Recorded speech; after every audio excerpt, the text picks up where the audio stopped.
In this episode, we're going to be talking about attracting your soulmate business, and your soulmate partner.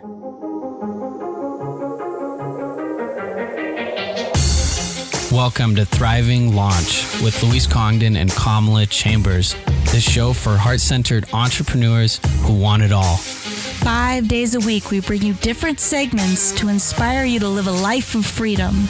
We interview the leading experts in the field of business, health, and love. Be sure to check out Training Tuesdays, where we give you a clear action plan to grow your own business.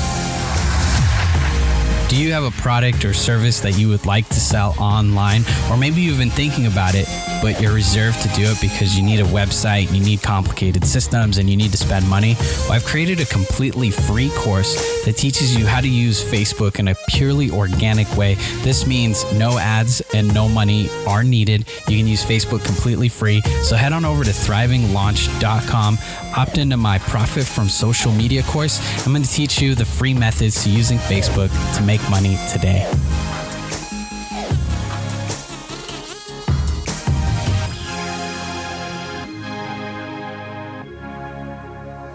We have a really wonderful guest for you today, Kathryn Alice. She's written a fantastic book about how to call in the one, how to find your soulmate, and the 9 steps to finding that special, perfect somebody. So without further ado, let's bring on Kathryn Alice to Thriving Launch. So here we are with Kathryn Alice. It's very special to have her here. She's somebody who's really impacted my life in the love area. I first came across her work when I didn't have a relationship, but really wanted to understand how to have one. And I keep returning to her work for various types of inspiration. And lately, it's about how do you have the kind of job, the kind of inspirational job career that you're totally in love with, you know? So she talks a lot about soulmates, but how do you also have a soulmate career, and how do you balance a career and finding your soulmate and all of that? Kathryn, welcome to the show. Are you ready to launch? Yes, I am. Thanks, Luis and Kamala. So great to have you here. So, one of the things I really want to ask you is, I know you're really like the original soulmate coach. You're one of the first people to do this. Mm-hmm. How did you tap into, this is what I want to do, get over the fear that you didn't really probably have a lot of examples, and then how did you even just get out there and start doing it? Well, I was directing a crisis support team at the time. I had done it for many years. And the people who would walk in the clinic mostly had love issues, the most suicidal ones. And so I just wanted to help. And so I started teaching workshops on that subject and writing. I wrote a local column for a long time. And most of my material came from hands-on, what was actually helping people. And I was told if I really wanted to help, to go bigger. So I started teaching in other cities and writing for more national publications. And that's how I got started. It just went big because people needed it. Yeah, isn't that the case? And I love that you found the thing that you recognize where the need was, what people were needing the most. Mm-hmm. And what do you recommend? Because is it different when you're recommending someone find their soulmate business versus their soulmate love of their life? What do you recommend in that process? Well, I teach that when you get to a certain place, it's like in a kind of a positive space. Your energy is good and you're feeling possibilities and you're feeling inspired. Oftentimes, love will come along and business success either concurrent with it or shortly after. You see people, that happens a lot, where people fall in love and they're in the best space they've ever been in their life. They've never been more inspired and happy. And all of a sudden, their business is off the hook. And so I do see that. And often they're together. One of the things that in our last interview with you, something that you talked to me a lot about is calling that special person in. Mm-hmm. And I want to talk about that. And as you guys are listening, regardless of where you're at, because I know that some of you have an incredibly thriving business. And I know that some of you are maybe lacking in the soulmate department and are looking for that special somebody. And I would be remiss if we didn't let Kathryn really talk a lot about that part of it, is drawing in the soulmate, drawing in that one. But I think we can use the same processes that she talks about to call in that financial abundance or to call in that dream job that we want. What are some of the first steps that you think are very important when we're looking to call in our soulmate? When we call them forth, the first thing is to get a little clear on what we want. A lot of people have settled and can't even imagine having what they really want. They think the person might be out of their league or they don't exist. And so I always lead people through a process of getting clear on what they really want and what would suit them. They can think about old relationships and what did and didn't work. And what if they could have anybody, any type person, what would they be like? So getting a little clear on that helps. That's like a really good first step. And removing any limits that they have to settle. Settling doesn't work, as you know. As I hear you say that, I'm thinking about when I used to work a dreaded 9 to 5. And I'm not saying that, if you love your job, fantastic. Apply this stuff to your soulmate, apply it to whatever area that you want to, because the stuff that Kathryn is sharing can be applied to anything. I'm looking at it from a job perspective at the moment. And I remember having jobs that I felt like I had to settle. Like, this is all I can do. I'm 24 years old, or, I'm this kind of guy and I'm that and I'm this. So I can't have that. And the same thing, before I met Kamala, it was the same thing as well. I'm this kind of guy. And with our first interview with Kathryn, let me share with you right now, is one of the things I told Kathryn is I used to think that women didn't want a guy who was like a wrestler and really into fitness, and at the same time very sensitive and very like into poetry and his feelings, and now I look back and it was like, wait, what a limiting belief. And all of us have some of those limiting beliefs. So what do we do when we notice these limiting beliefs, whether it's about a job or our soulmate? Well, any limits. Let me tell you a story, and this is applying to business because I already found my soulmate long ago. We're married for all long term, but one of my next steps was business, and it was to find the right literary agent. At the time, I had a junior agent who didn't get my work and wanted me to take the word soulmate out of it, which really was, messing it up. She was making it as something that wasn't mine, and I had to take the brave step of letting her go, firing her, and it was really hard. And I decided that I wanted a top-notch agent. And so I actually used the process we're talking about to call forth my ideal agent. And it turned out to be one of the top literary agents in the country, the one who repped Gone Girl. And she brokered the deal for the movie as well. That's who I got. And she actually wined and dined me in New York. She wanted me. She had done her due diligence and knew me, and that I already had a following and was doing good work. And so I thought I was paying for lunch, but she insisted on paying for lunch and billing it to the agency. And she made it clear. She said, I want you. I want to rep you. And that's how it works. If you don't compromise, but you really go for what you want, then you can get what you actually want. And not only that, but have them want you as much as you want them. And that applies to love, it applies to literary agent, it applies to the perfect job too. I find that knowing what you want is the biggest part of getting it for me. I think that's the number one thing. Louise, I know Louise is jumping up and down. You want to say something? I was just going to make a joke, but it's okay. It was a joke about how that's exactly what happened with Kamala and I. She wined and dined me. I called her in, and then she was chasing after me like crazy. And he did preface that by saying it was a joke, because that's absolutely not true. What happened. I love it, though. That was a good one. Good one, Louise. But it's true. When I just got so funny, right when I was about to talk to you guys, I got a little chat message from somebody I've been working with, and she said that this happened to her, that she was using my process, applying it to work, and she walked into this job interview, and they had known all about her, and they basically said to her, I've talked to a few people and I realize who you are, and I realize that you're the one who should be asking me the questions. And she did get the job, and it was very well paying. And so it's true. When you kind of pave the way and send out that call, it'll be waiting for you, and it'll want you as much as you want it, whether it's a job or a person or a literary agent, whatever it is. So when I talk about this, I talk about knowing what you want is like the biggest part of it, and then you have to take action, and then have to merge that with belief. What do you think is the next step after you know what you want and you get really clear on that? Well, that's the soul call part, and it's not action yet. It sounds airy fairy, except for the fact that I have so much evidence that it actually works. And so, what you can do is write down what you want, and kind of close your eyes. And if anybody is listening and wants to do this right now while I'm leading you through it, feel free. But you close your eyes and you think about, what do I want right now? What's my big burning desire? And you get clear on it, and you kind of call it forth energetically. It's like you're sending out an engraved invitation for it to come into your life. Because I feel like energetic shifts, we notice them. When somebody walks in a room, they carry an energy, and we all read it in 2 seconds flat. And if they're in the magnet place, everybody wants to talk to them, and everybody's head turns when they walk in the room. And so you're sending out an energy, it feels like an invitation. And I have a lot of evidence it works, just from the success rate we have, people finding love. And so that's the next step. Then the action can come after that.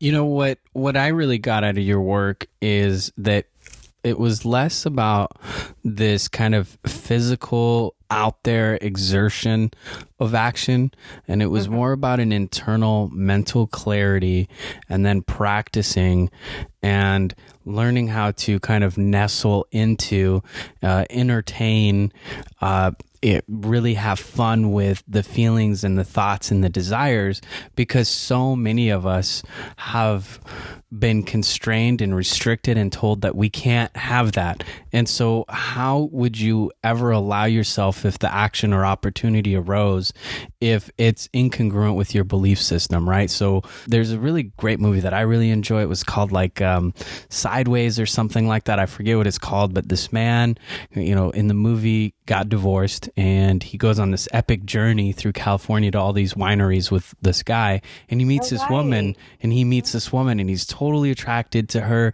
And the guy with his buddy with him is this kind of like rebel, right? He's this kind of fun-loving, rebellious, out there guy, not super professional, just a guy who really just wants to have fun, and sometimes that looks very chaotic. The other guy, who was married, was very professional, very restricted, and the fun-loving, crazy guy's like, man, look at that woman's totally into you, she likes you, she digs you. And the guy's like, oh no, she would never go for me. I mean, that's like my ideal woman, but she would never go for me. So how could you ever take action if that's your belief system? So first you've got to change what's happening inside. Otherwise, when the opportunity arises, you won't even know how to step into that possibility and have that result. You won't even see it, even maybe, right? So first we kind of have to just entertain it so that we can begin to believe it and see it. And when I think about myself, when I had jobs that I didn't like, and not that long ago, as all of you guys know, I was homeless. I was sleeping on my friend's couch, sleeping in my car. Things got bad. And I think some of it was I didn't believe that I could have a certain reality. And I was doing all the work to get there, but I didn't believe that I could have it. And so what I did every day is I started listening to stuff like Abraham Hicks and reading stuff like your stuff as well, and started to apply it to my finances and to having the job and the work that I really would love to have.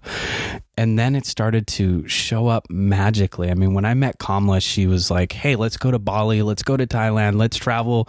And I was like, oh my God, okay, fine, and we did it. But those were dreams that I had been entertaining for quite a long time before she stepped into my world. But I don't know if I would have been able to accept them had I not spent time cultivating and harvesting just within me that it was okay for me to have that, and that I would love to have that.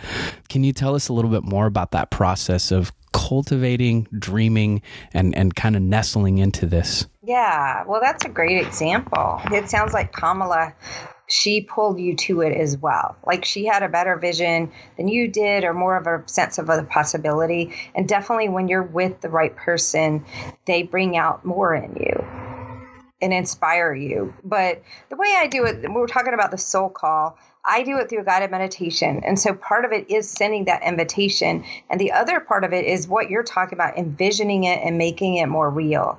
If you are you're not going to go from homeless to living in a gated estate with a tennis court and a pool and a huge backyard with a soccer field, that's where I am now, in Malibu with an ocean view.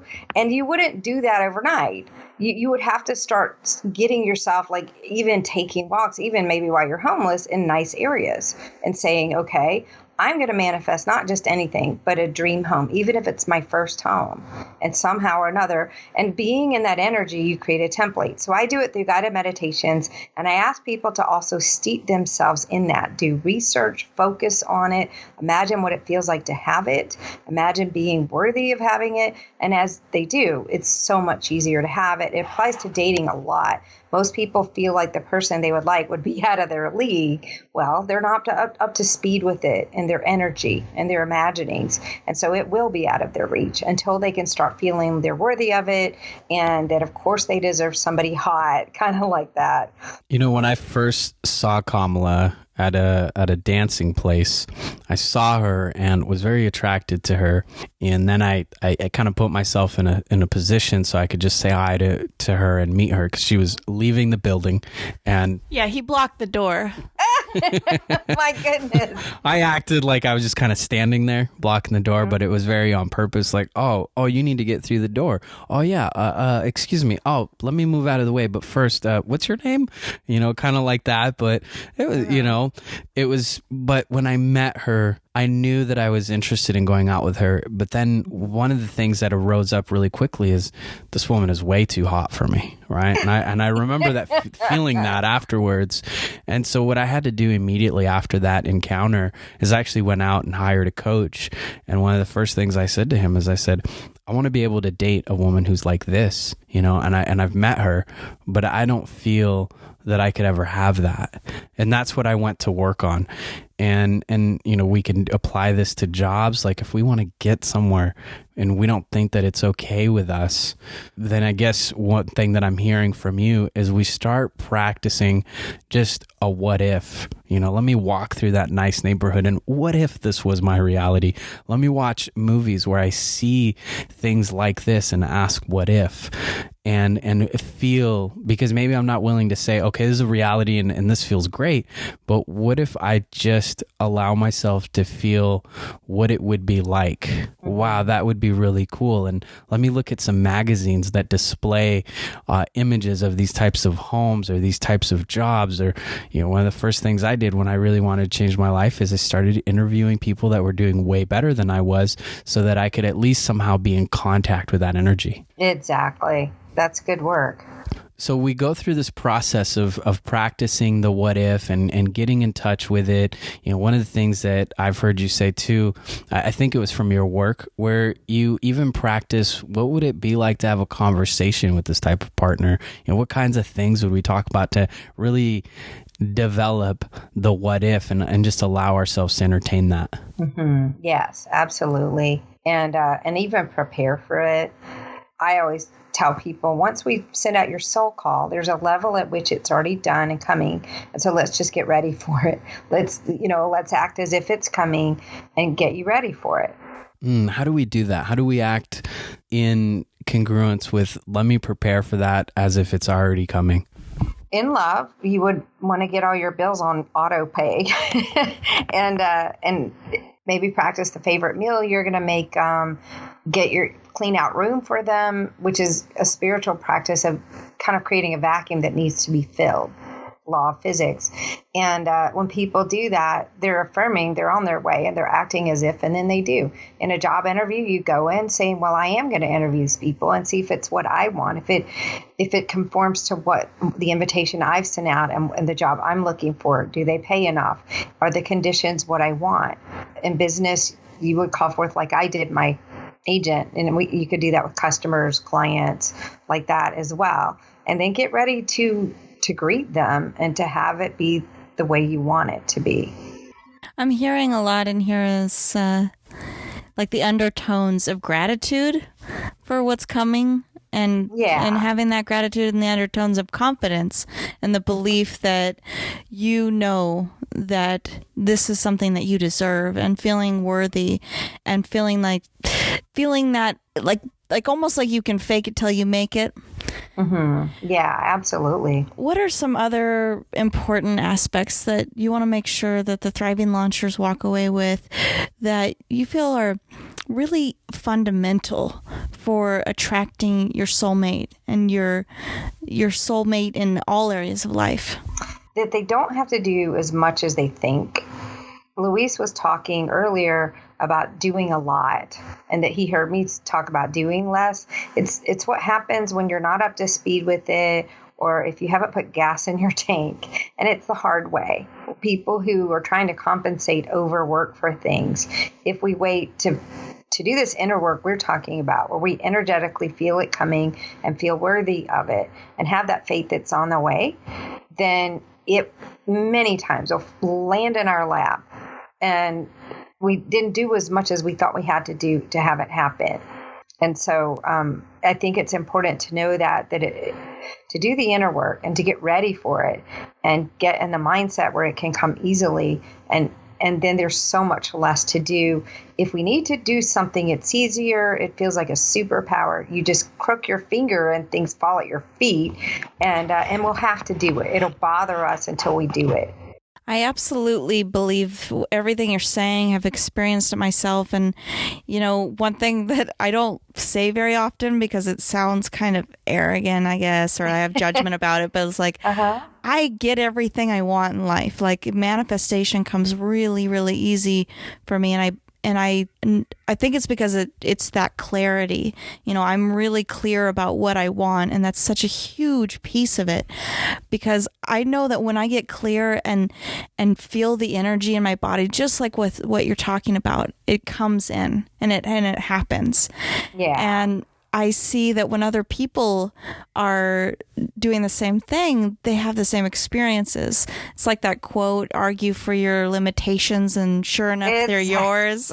That's right. So before we close out, is there anything that you want to leave the Thriving Launchers with and that you want us all to walk away with? I would love for the Thriving Launchers to know that you can have anything you want, and that you can have the love of your life, not some nice person who is a great companion or that you're compatible with, but the true love of your life, your soulmate. I know you guys are a wonderful example. And you can also have what you want in business. You can choose your way. And probably the bottom line is what works for me, what will make me happy, what will fill my days with happiness and be the easy way. And when you do that, everything lines up and you get what you want and you get very successful. That's beautiful. Kathryn, you are such a torch holder of this belief that that Thriving Launch is all about. And that is, you can have it all. You can have what you want, and you deserve to have it. And by having that, you also make the world a better place. Thank you so much for coming on the show today. Well, thank you so much for having me, Luis and Kamala. It's been a real pleasure.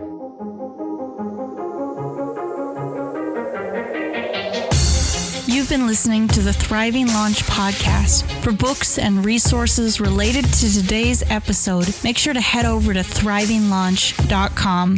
We'll see you there.